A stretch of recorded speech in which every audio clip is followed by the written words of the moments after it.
जब ट्रेन की बात होती है तो ट्रेन को चलाने की भी बात होती है। ट्रेन को कौन चलाता है? ट्रेन को लोको पायलट चलाता है। तो आखिरकार लोको पायलट बनते कैसे हैं?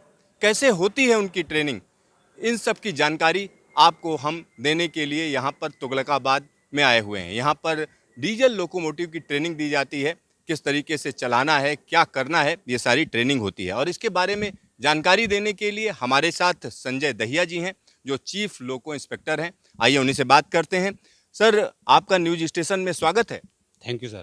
सर, कोई लोको पायलट बनना है तो लोको पायलट काम होता क्या है? पहले तो ये बताइए, लोको पायलट जब हम बोलते हैं, पायलट और लोको पायलट।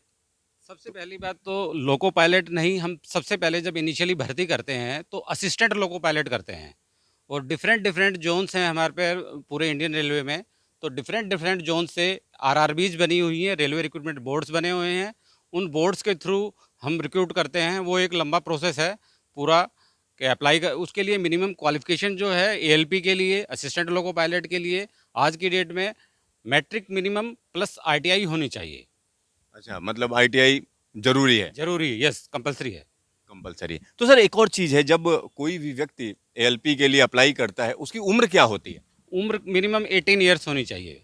कम से कम 18 साल। 18 से 28 साल के बीच में होनी चाहिए। अगर वो रिजर्व कैटेगरी से बिलोंग करता है तो उसको 5 साल की और छूट दी जाएगी। तो यहाँ पर एक खास बात है कि आईटीआई होना चाहिए, साथ ही साथ उम्र का भी बताया संजय जी ने। सर, एक और चीज मुझे जाननी है कि जब कोई भी लोको पायलट जब बनता है, उसके लिए मेडिकली कितना फिट होना चाहिए? मेडिकल हमें रेलवे की लैंग्वेज में बोलते हैं कि ए वन स्टैंडर्ड है हमारे यहाँ पे। सबसे टॉप का जो स्टैंडर्ड है वो ए1 है पूरे रेलवे में। इससे ज़्यादा मेडिकल स्टैंडर्ड कहीं किसी भी कैटेगरी के लिए नहीं है, जो कि असिस्टेंट लोको पायलट के लिए है। इसमें आई साइड 100% 6/6 होनी चाहिए।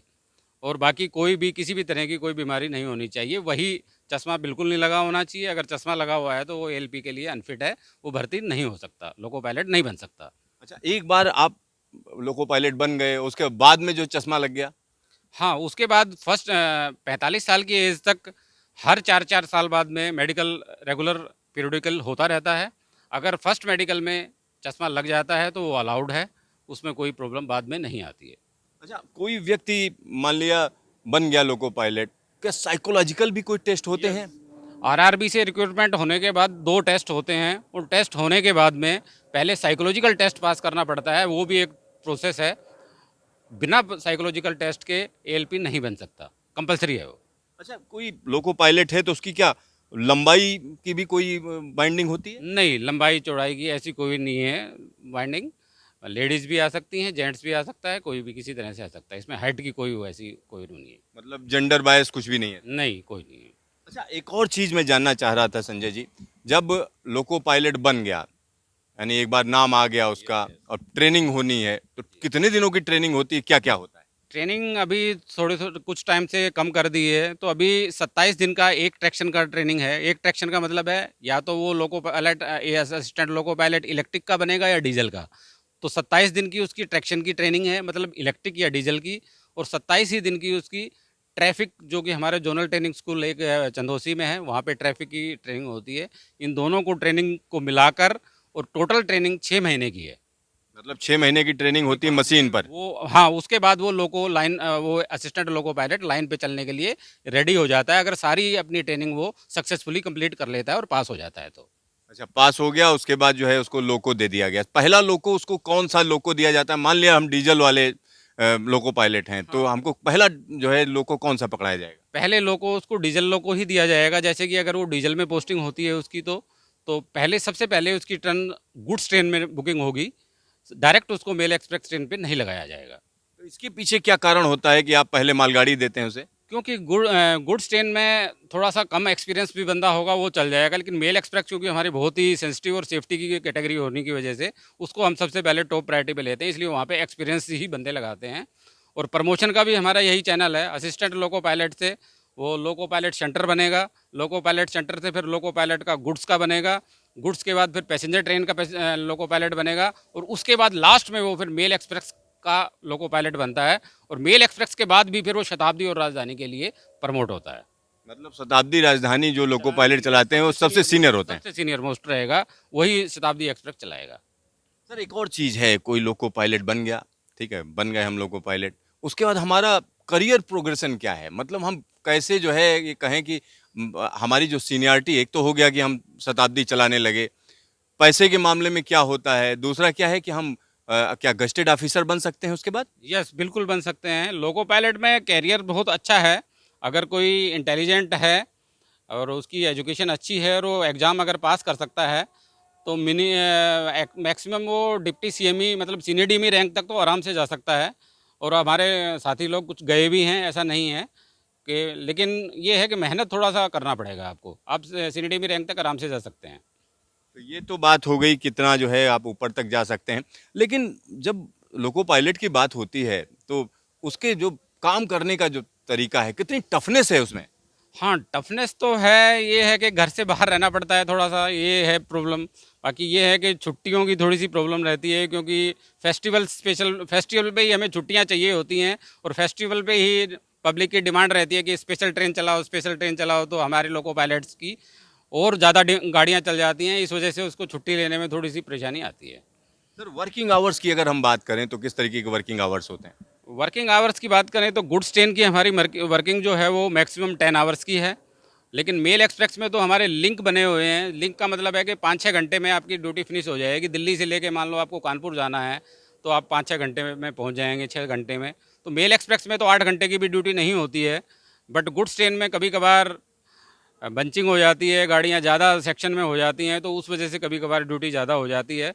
तो उसका भी एक प्रोसेस है कि आप कंट्रोलर को लिखवा के आप अपना, और रिलीफ बीच में रास्ते में भी, गाड़ी डेस्टिनेशन के बीच में भी आप दूसरे ड्राइवर को बुला के आप रिलीफ करवा सकते हैं। संजय जी, यहाँ पर एक और चीज़ मुझे जो समझ में आती है, अगर हम बात करें कि जब हम कहते हैं कि कोई भी लोको पायलट ट्रेन चला रहा होता है, तो ट्रेन जो केबिन होता है उसमें कितने लोग अलाउड होते हैं? और दूसरी बात है कि क्या अकेले चलाता है या साथ में और कोई होता है? लोको पायलट कैबिन में maximum in emergency 5 person allowed हैं, इससे ज़्यादा किसी भी कीमत पे अलाउड नहीं है। यानी 5 लोग। यस, एक लोको पायलट और एक असिस्टेंट लोको पायलट तो है ही है। उसके अलावा 3 पर्सन फुट प्लेटिंग के लिए या कोई ऑफिसर मूवमेंट्स हैं तो उसके लिए लोको पे जा सकते हैं। अच्छा, उसके लोगों लिए पे। भी कैब पास होना जरूरी है।